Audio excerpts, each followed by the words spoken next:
नाज़रीन, इस वक्त हम मौजूद हैं जावेद स्वीट्स पे और कराची कंपनी की सबसे मशहूर स्वीट है ये जावेद स्वीट। और जावेद स्वीट्स का जो सबसे बेहतरीन आइटम है वो ये रबड़ी दूध है। और ये रबड़ी दूध है, ये खोए से दूध से तैयार होता है और ये से यहीं पर तैयार करते हैं और लोगों की बड़ी तादाद जो है वो यहाँ पर आती है और खूब लुत्फ़अंदोज़ होती है।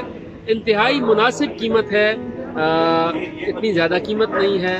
और इसे आप पिएँ या इसे आप खाएँ, ये दोनों तरीक़ों से आप इस्तेमाल कर सकते हैं। जैसे आपका दिल चाहे वैसे आप इससे लुत्फ़अंदोज़ हों।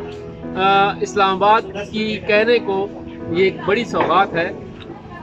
सेवर फूड बहुत मशहूर है इस्लामाबाद का, रावलपिंडी इस्लामाबाद खित्ते पुरवार में बड़ा मशहूर है सेवर फूड। और जैसे सेवर फूड मशहूर है उसी तरीके से जावेद स्वीट्स की जो ये रबड़ी है, रबड़ी दूध, ये भी बहुत ज़्यादा मशहूर है। और जब आप इसे पिएंगे तो आपको एक अजीब सी लज़्ज़त जो है वो महसूस होगी। खालिस खोया इसमें इस्तेमाल होता है।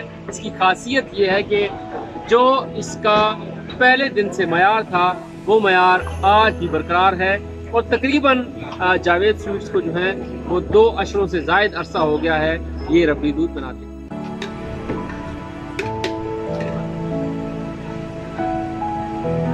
ये खोया होता है,